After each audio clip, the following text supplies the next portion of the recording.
¿Qué pasa? Y recordemos porque dijimos, si bien los criterios de vinculación son un tema que a veces son ajenos a nosotros, contratamos unos abogados para que nos hagan este análisis porque es un análisis un poco delicado. ¿Por qué es un análisis delicado? Porque en dado caso que nosotros digamos que es o no es un vinculado, ¿sí? Eso conlleva a que yo tenga unas obligaciones o a que no tenga unas obligaciones. ¿Qué pasa? Si no tengo las obligaciones y de pronto hicimos mal el análisis, pues llega la administración tributaria y dice, mire, usted con el estudio usted que hizo de determinar esa vinculación, pues en realidad que usted dice que no, en realidad sí tiene la vinculación y ha omitido hacer todas, presentar estas obligaciones formales y sustanciales durante este lapso de tiempo. Entonces hoy no dice error.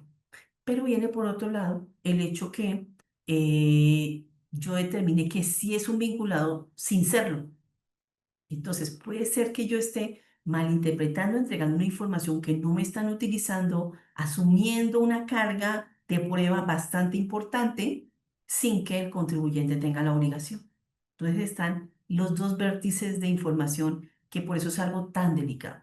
Y lo que yo les digo, no es tan fácil de determinar, pese a que aquí vamos a hacer un pequeño recorderis de lo que nos dice la norma, no es tan sencillo, porque hay cosas que de pronto a la luz de no de pronto de un contador, de un equipo contable o tributario, se les salen de las manos que si lo ve un abogado, como es ir a mirar todos los títulos accionarios y más mirar qué características tienen, porque así como yo les decía, en un caso tuvimos un cliente en donde el vinculado era un proveedor. Y uno dice, pero ¿cómo así que un vinculado es un proveedor?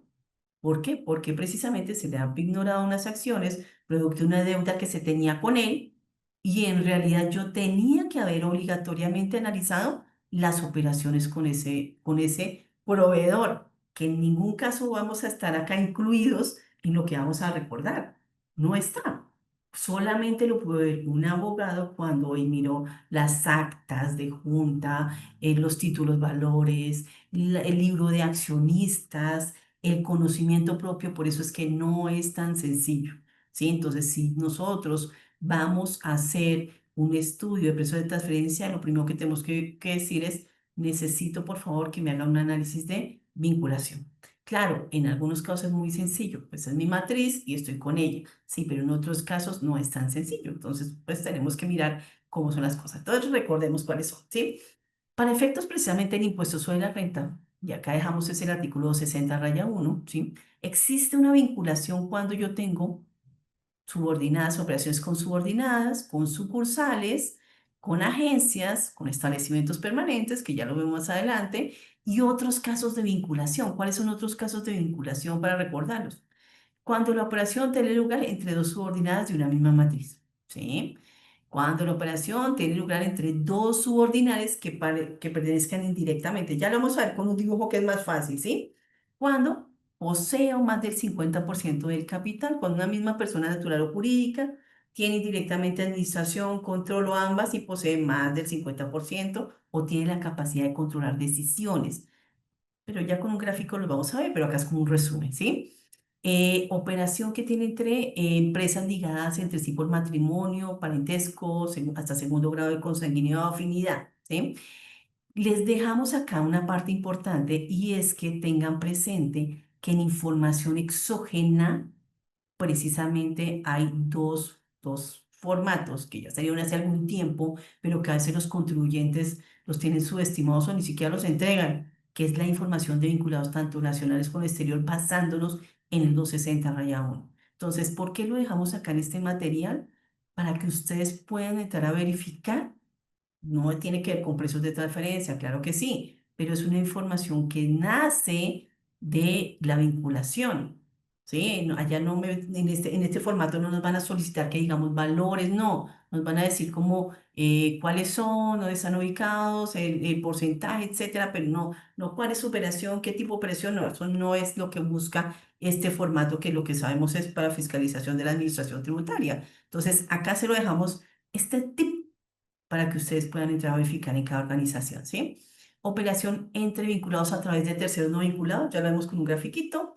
Más del 50% de los ingresos brutos provengan de socios, accionistas, etcétera, y cuando existan contratos de colaboración empresarial, que ya lo veremos. Entonces, con estas gráficas son un poco más fáciles de entender, pese a que les digo, o sea, esta carga de poder determinar la vinculación, los criterios de vinculación, tiene que estar muy bien soportada, sobre todo cuando son casos en donde pues no es tan fácil la determinación. Entonces, ¿qué sucede acá? Cuando una entidad, sí, se somete al poder de decisión, se encuentra sometido a la voluntad de otra u otras personas o entidades, pues en ese caso, si es directo, pues se llama filial, ¿sí? Y si es indirecto, se llama una subsidiaria, ¿sí? Entonces, digamos, para saberlo, y es la primer criterio de vinculación. Entonces, existen operaciones entre la matriz y su filial, la matriz y su subordinada, o entre subordinadas, que es lo que hablábamos ahorita, ¿sí? Más del 50% de su capital pertenezca a la matriz directamente o por intermedio de sus subordinadas, ¿sí? Y teniendo presente que ahí nos dicen, por eso digo que es algo delicado, no se computan las acciones con dividendo preferencial y sin derecho a voto. Es decir, que esto tiene que hacerse un análisis, de determinar las características de cada acción y cómo se desprende precisamente a veces este tipo que es la propiedad o precisamente toda la toma de decisiones. Entonces, ¿qué pasa también? Influencia en las decisiones de la asamblea o la junta directiva. ¿Qué pasa con eso? Si yo tengo derecho a emitir votos para mayoría decisoria o si tengo el número de votos necesarios para elegir la junta directiva, pues tenemos el control sobre estas entidades. Precisamente por eso, porque pues si yo puedo colocar a las personas que quiero allá a que tomen las decisiones es porque yo los estoy influenciando, ¿sí? Si yo solamente con mi mayoría es que ellos toman decisiones, pues siempre vamos a ser los controlantes. Entonces, en ese caso, pues ya tenemos unos criterios de vinculación determinados.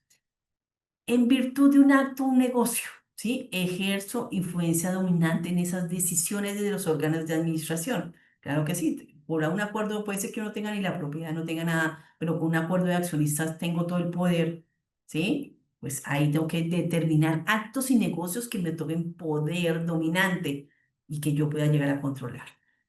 Está cuando el control se ha ejercido por o personas, una o varias personas naturales, personas jurídicas o vehículos no societarios, porque dicen, no, pues me coloco allá arriba un trozo, un fideicomiso, tenga presente que para mí es lo mismo. Y si usted posee más del 50% o configura una mayoría mínima para toma de decisiones o tiene influencia dominante, pues estamos hablando de que hay un criterio de vinculación por subordinación. ¿Sí? ¿Qué pasa? Igual, personas naturales, una o varias, personas jurídicas, vehículos no societarios, que tienen derecho a percibir más del 50% de utilidades. Entonces, también estamos en el caso de un criterio de vinculación.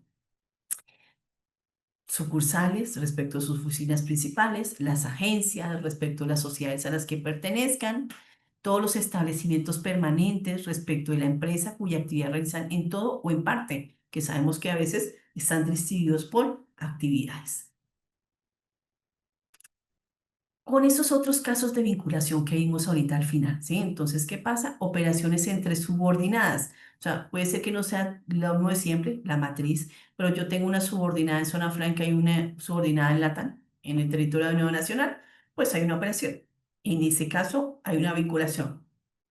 Tengo una subordinada en Colombia y una que está en el exterior. En este caso hay una vinculación. Si tengo una operación esta matriz y esta en el país en donde esté, puede ser que también le opere precios de transferencia. Digamos que todo conllega siempre a determinar que es una prueba para garantizar el principio de plena competencia. Bien, entonces, esta que es operaciones entre subordinadas, que son dueñas personas naturales, personas jurídicas o vehículos no societarios. Entonces, puede ser que sea la operación entre estas dos que están acá afuera, acá y otra acá. Operaciones que se llevan a cabo entre dos empresas en las cuales una misma persona natural o jurídica participa directamente en el control, posee más, ¿y qué significa control? Que posee directa o indirectamente más del 50% del capital o controla las decisiones del negocio, ¿sí? Y hay operaciones indistintamente entre cualquiera de esas empresas.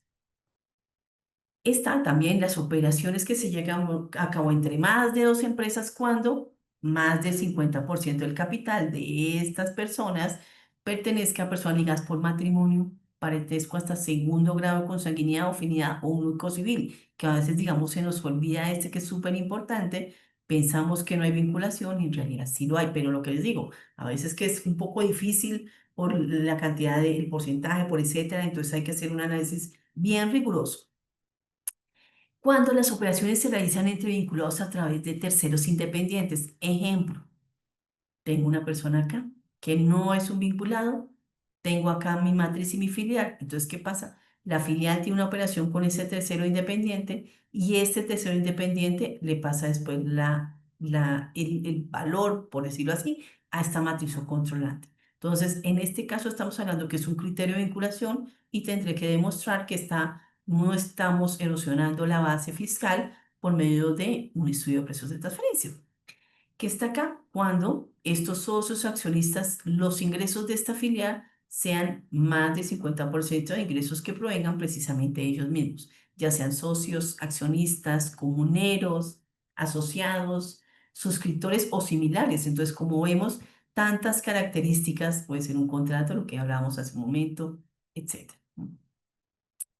Cuando existan contratos de colaboración empresarial, ¿sí? Entonces lo decimos, un contrato acá entre el exterior y Colombia, entre Colombia y zona franca, ¿sí? Por ejemplo, nos mencionan ellos consorcios, uniones temporales, cuentas en participación, y tenga presente que no necesariamente pueden ser otras formas asociativas que no generan una persona jurídica en donde pues usted está teniendo un negocio con ellos y necesitamos saber si está a precios de mercado, ¿sí?